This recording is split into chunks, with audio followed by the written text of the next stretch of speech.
že každý klient a zákazník chce byť videný a braný vážne, takže vlastne ten produkt, ktorý mu vy predstavujete, je preňho ten najlepší a šitý na mieru.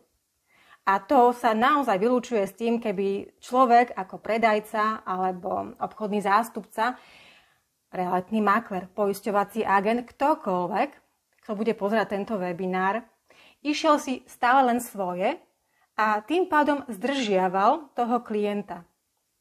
Klient vám ešte doteraz, kým vy takto rozprávate, nepovedal, o čo má záujem, či vôbec má záujem o to, čo vy mu tu rozprávate, alebo či by chcel vedieť o všetkom, čo ponúkate.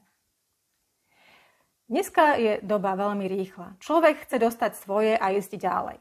Čiže nemá čas pozerať, že vlastne koľko produktov vy mu tu idete vymenovať, v koľkých sférach sa vy idete orientovať. On chce mať produkt šitý na mieru. Čiže vlastne vy sa ho pýtate, ako to chce. A potom začnete rozprávať.